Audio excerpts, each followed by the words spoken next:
Baik, sekarang syarat sah puasa. Syarat sah puasa ada 4. Pertama, Islam. Artinya kalau ada orang kafir, dia pengen puasa, itu urusan dia, hak dia, silakan aja. Tapi hukumnya dalam Islam tetap tidak sah. Nggak sah puasa orang kafir. Nah, jadi ini namanya syarat sah. Yang kedua, tamyiz. Apa itu tamyiz, Bu? Tamyiz ini, Ibu, ada 3 makna. Perhatikan, Bu, ya. Tamyiz yang pertama, kalau anak kecil sudah paham omongan orang dewasa dan bisa ngejawab. Nah, itu yang pertama tuh. Jadi anak kecil ditanya, "Enak, siapa nama kamu?" Dia jawab. "Kamu tinggal di mana?" Dia jawab. "Kamu suka apa?" Dia jawab. Jadi kalau dia sudah bisa berbicara, nah ini yang pertama, maka anak tersebut sudah tamyiz. Dia belum balik, tapi sudah tamyiz. Itu pengertian yang pertama. Yang kedua, kalau anak tadi sudah bisa membedakan antara korma sama bara api, bainat tamroh wal jamroh. Jadi kalau kita taruh nih korma, kita taruh bara api, kira-kira tuh anak pilih yang mana? Bara api kan nyala tuh. Biasanya anak kecil tuh kalau ngeliat cahaya begitu kan demen tuh. Nah, kalau dia pilih bara, berarti dia belum tamyiz. Kalau dia udah bisa bedain, oh ini bahaya nih, kalau yang ini manis nih, yang ini bahaya nih, dia nggak mau pegang yang bahaya, itu namanya anak sudah tamyiz. Kira-kira jelas gak, Bu? Yang ketiga, tamyiz yang ketiga adalah kalau anak tersebut sudah bisa makan sendiri, minum sendiri, mandi sendiri, cebok sendiri, pakai baju sendiri. Nah, kalau dia udah bisa, berarti dia sudah tamyiz. Jadi di antara ulama ada 3 pendapat tuh. Ada ulama yang mengatakan tamyiz itu kalau sudah bisa memahami ucapan orang dan bisa menjawab. Ada lagi ulama yang bilang enggak, tamyiz itu kalau sudah bisa bedakan mana yang bahaya, mana yang enggak, mana yang baik, mana yang buruk. Tapi ada juga ulama mengatakan enggak, tamyiz itu kalau dia udah bisa mandi sendiri, cebok sendiri, kemudian dia bisa makan sendiri, minum sendiri, itu baru tamyiz. Nah, jadi sekali lagi, dan ada juga ulama yang ngambil 3-3-nya. Jadi mana lebih dulu yang dia dapat, ya dia sudah tamyiz. Walaupun banyak ulama mengatakan yang paling kuat yang ketiga, kalau dia sudah bisa ngurus diri sendiri, itu namanya tamyiz. Biasanya anak-anak tamyiz itu sekitar umur 7 tahun, Bu. Antara 6-7 tahun biasanya mereka sudah tamyiz. Cuman ukuran tamyiz banyak ulama dia nggak ambil dari umur, tapi diambil dari 3 tadi tuh. Apakah dia bisa menjawab dan memahami omongan orang, apakah dia bisa membedakan mana yang bahaya dan tidak bahaya, atau apakah dia udah bisa ngurus sendiri atau belum. Nah, kalau salah satu dia udah bisa lakukan, insya Allah dia sudah tamyiz. Nah, artinya anak yang sudah tamyiz puasanya sah, walaupun dia belum wajib. Dia belum wajib, tapi sah puasanya. Sholatnya juga sah, Bu. Kalau dia sholat maghrib, zuhur, asar udah tamyiz, sah. Bahkan anak yang tamyiz udah boleh jadi imam. Kalau dia bacaannya bagus, dia tahu rukun sholat, dia tahu adab sholat, dia tahu aturan sholat, dan hafalan Qur'annya bagus, dia boleh jadi imam sholat. Itu kalau dia sudah tamyiz. Kira-kira jelas gak, Bu? Bu, jelas, Bu? Yang dimaksud tamyiz jelas? Baik, yang berikutnya akal. Tadi orang gila nggak wajib untuk puasa. Kenapa? Karena memang puasa orang gila tidak sah. Loh, kenapa tidak sah? Karena puasa perlu niat. Niat orang gila itu juga tidak sah. Niat dari orang kafir tidak sah, niat dari orang gila juga tidak sah. Baik, yang keempat, tidak ada uzur larangan puasa. Kalau ada uzur tidak sah. Seperti satu perempuan yang haid, tetap ngotot mau puasa. Begitu dia puasa, puasanya nggak sah. Karena memang orang perempuan haid haram dia puasa. Nah, jadi kalau dia paksakan dirinya puasa, puasanya tetap tidak sah. Begitu juga nifas. Nah, perempuan yang nifas puasanya tidak sah. Jadi nggak usah puasa, jangan memaksakan diri untuk puasa. Nah, lalu yang berikutnya Yang pingsan sepanjang hari atau gila mabuk sepanjang hari, itu juga nggak sah puasanya.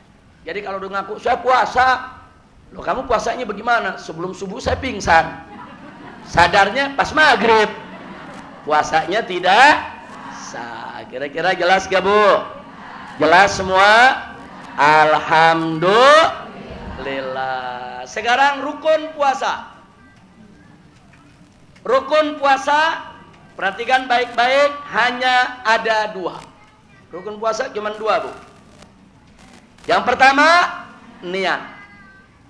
Yang kedua, menahan diri dari yang membatalkan puasa mulai dari fajar sampai maghrib. Itu rukun yang kedua.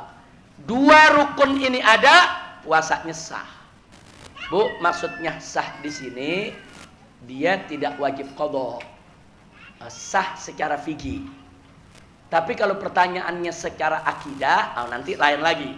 Sah secara akidah maksudnya diterima, dapat pahala dari Allah Subhanahu wa taala. Kadang-kadang ada orang puasa, dia punya rukun udah lengkap, niatnya ada, yang kedua rukunnya dia kerjain, tapi Allah nggak terima. Dia nggak wajib qadha, tapi Allah nggak terima dia punya puasa. Nah seperti apa? Seperti orang yang puasa tapi nggak sholat, seperti orang yang puasa tapi tetap maksiat, seperti orang yang puasa tapi sambil puasa dia ghibah, ngomongin orang, ngejelekin orang. Nah itu puasanya sah secara fikih, dia tidak wajib qadha. Tapi secara akidah belum tentu bisa membuahkan pahala kalau puasanya dicampur dengan maksiat. Jelas gak Bu? Bu, jelas Bu? Jadi pengertian sah yang barusan kita bahas itu sah secara fikih. Nah, nanti sah secara akidah, nanti ada pembahasannya lagi. Baik, soal niat, perhatikan baik-baik niat. Niat itu ada 3 syarat yang harus betul-betul kita perhatikan. Niat puasa, ini kita bicara niat puasa. Yang pertama, tabyid. Nah, artinya tabyid, niat itu dibaca di malam hari. Khusus puasa Ramadan. Puasa Ramadan kalau niatnya sudah lewat subuh tidak sah. Kecuali puasa sunnah. Kalau puasa sunnah Bu, niat di pagi hari masih boleh. Ibu bangun nih jam 7 pagi, kayaknya enak puasa nih hari semalam nggak ada niat puasa. Dari subuh ibu nggak makan, nggak minum, tahu-tahu jam 8 pagi, kayaknya nih kebenaran hari Senin mau puasa aja nih hari. Boleh kalau puasa sunnah. Kalau puasa Ramadan nggak boleh. Puasa Ramadan niatnya harus tabyid, harus dari malam hari. Kira-kira jelas gak? Baik, yang kedua ta'yin. Nah, artinya ta'yin harus disebutkan bahwa kita memang puasa Ramadan. Nawaitu shauma Ramadan. Ada yang nanya, harus nggak pakai fardhon? Dan di situ ada fardhon dah, lillahi ta'ala. Untuk puasa Ramadan nggak mesti pakai fardhon. Kenapa? Karena kalau sudah disebut Ramadan ya pasti wajib. Tanpa disebut fardu pun pasti wajib. Tapi kalau sholat, kayak kita usolli, umpamanya kita mau sholat maghrib. Kalau kita bilang usolli sholat al-maghrib, nggak sah. Kenapa? Karena maghrib ada fardunya, ada sunnahnya. Jangan lupa tuh, ada gobliyahnya, ada ba'diyahnya. Mesti disebut fardunya. Tapi kalau puasa Ramadan saya mau tanya, ada sunnahnya nggak? Nggak ada. Ada nawaitu apa namanya shauma sunnata Ramadan ada. Yang namanya Ramadan pasti wajib. Nah, karena dia pasti wajib, saudara cukup niat nawaitu shauma Ramadan. Nah, cukup. Tapi kalau mau lengkap nawaitu shauma Ramadan atau nawaitu kita mau ini kan apa namanya shauma Ramadan atau ya nawaitu shauma ghadin an ada fardhi syahri Ramadan hadhihi sanati lillahi ta'ala boleh. Tapi minimal kita niat nawaitu shauma Ramadan, dan itu bukan di mulut Bu,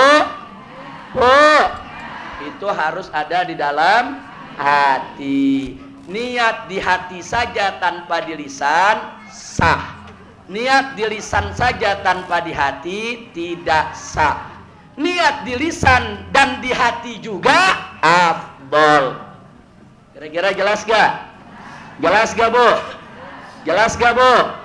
Nah, jadi niat itu pertama tabyid, kedua ta'yin. Yang ketiga, tikrar.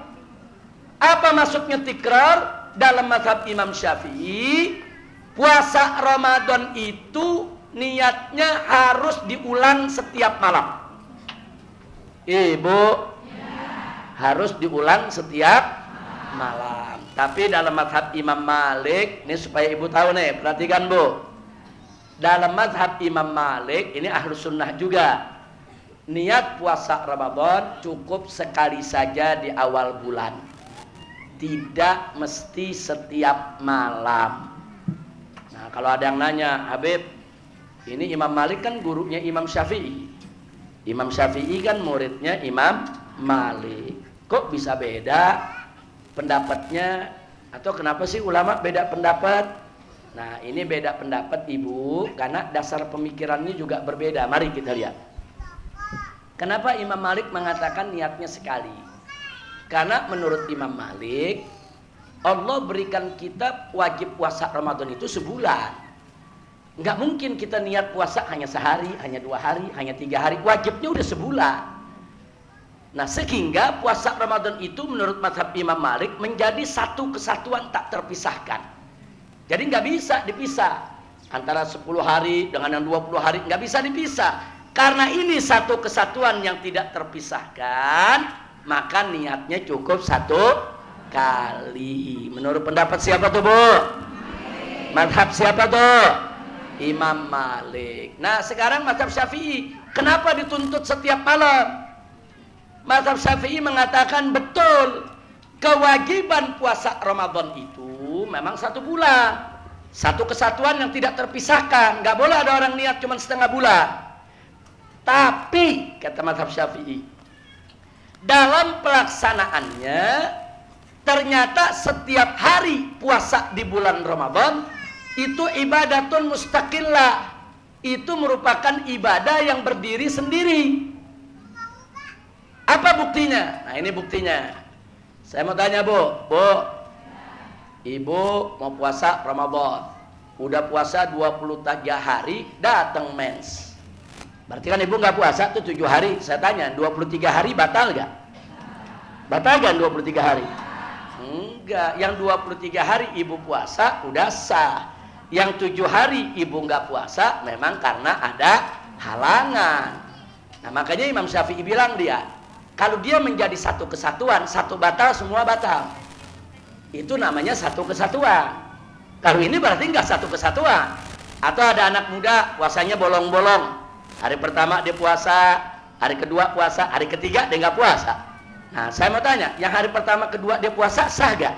Sah. Yang ketiga dia nggak puasa, ya dia dosa. Kalau dengan sengaja.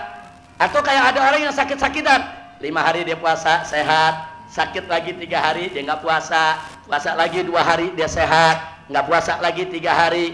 Nah, sekarang saya tanya, hari-hari dia puasa sah gak? Sah.